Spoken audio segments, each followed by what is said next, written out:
Hello and welcome all of you. Nepal is boiling.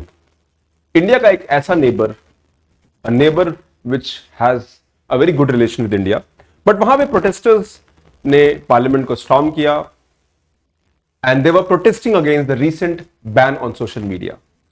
So if you look at ये एक image है, एक average young Nepali young people, the Gen Z of Nepal under the age of 25, ये protest कर रहे हैं government पे।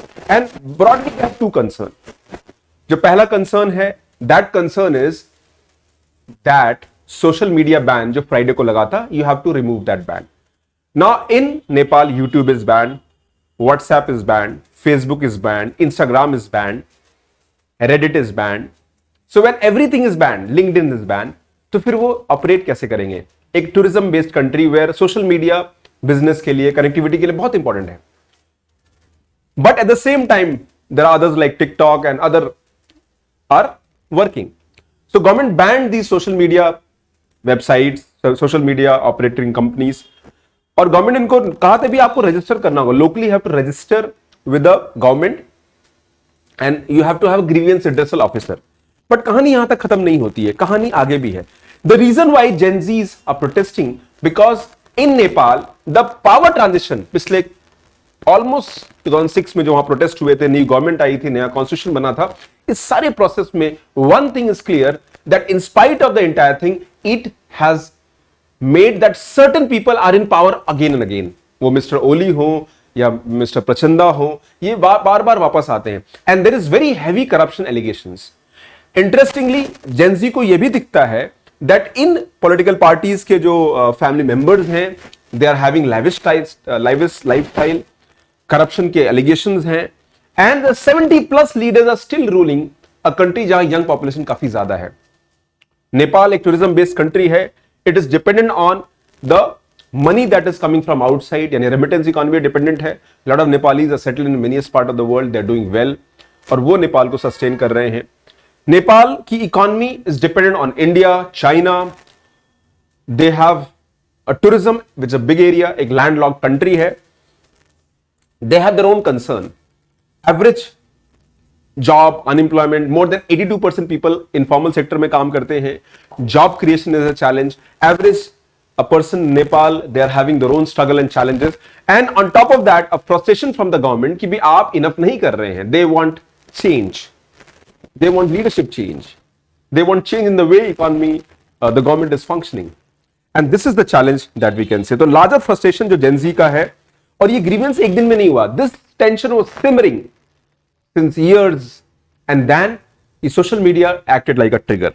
so ये cycle of जो lost opportunities है, young नेपाल का 82% जो workforce है वो informal sector में है, and it is believed that all the senior leaders of Nepal they are sharing power since 2006। ये 2006 से जब से एक इम्यूनिटी मिल गई है, एक पॉलिटिकल पार्टी पावर में आती है तो दूसरे को इम्यूनिटी दे देता है in the corruption allegations, and this is also a problem. For example जो current prime minister mister Oli, he faces contempt case for violating supreme court order against converting tea state को कमर्शियल प्लॉट में उन्होंने बदल दिया। 3 other PM, former PM Madhav Nepal, Baburam Bhattarai, Khil Raj Regmi, they are also accused of scams in the government, जहां उन्होंने land private individuals को दिया है। The complaint is also against the 3-time PM Prachanda, यानी PM प्रचंदा जो माओइस्ट ग्रुप को सपोर्ट करते थे, कि उन्होंने बिलियंस ऑफ डॉलर स्विंडल किया है which was meant for Maoist guerrilla, और they were kept under UN monitored cantonments peace process में, उस पैसे को उन्होंने डाइवर्ट किया है। thereby is also accused of taking illegal commission purchase of aircraft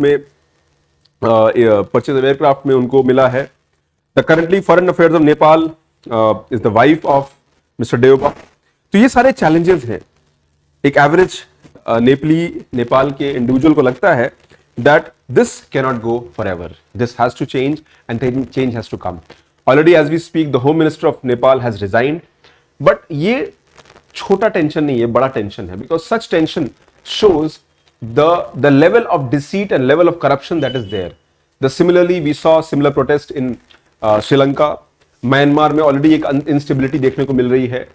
Pakistan always military rule, not so doing so well. Maldives से भी पावर ट्रांजिशन में कुछ ना कुछ लगा रहता है। सो इंडिया का जो पूरा नेबरहुड है वो सिक्योरिटी पॉइंट ऑफ व्यू से it is very important that these countries remain stable और इंडिया के अच्छे रिलेशन हो।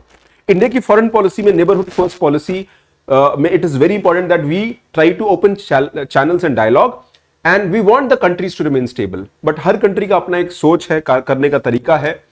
एंड ये जो पूरा साउथ एशियन कंट्रीज हैं, they are commonly bonded because of historical reason, connectivity, land, religion, culture. बहुत, फॉर एग्जाम्पल इंडिया नेपाल में बहुत सिमिलैरिटी है कल्चर में। द हिंदू पॉपुलेशन वहां मेजोरिटी है, probably only country in the world which is Hindu majority apart from India. So एक cultural linkage है जो वहां का प्लेन एरिया है नेपाल का। इट इज सेड दैट रोटी बेटी का रिश्ता है, there is relation, the Indians get married, go to Nepal, Nepalese get married, they come to India.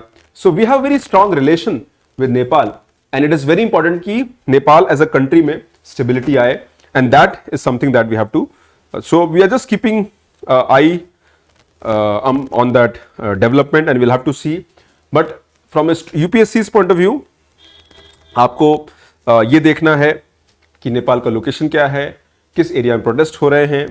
You have to look at how will it impact India's foreign policy और India का response क्या होना चाहिए।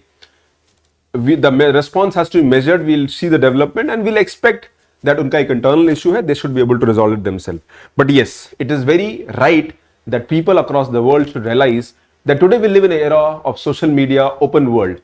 But social media के अपने challenges भी हैं। सबसे बड़ा challenge social media का है fake news, misinformation, campaign and lack of regulation. Because ये जो companies हैं social media की वो बहुत बड़ी हो गई हैं। If I talk about Meta, that is Facebook, Alphabet, that is Google, YouTube, Instagram, ये इतने बड़े हो गए हैं that they are not regulated by the government itself.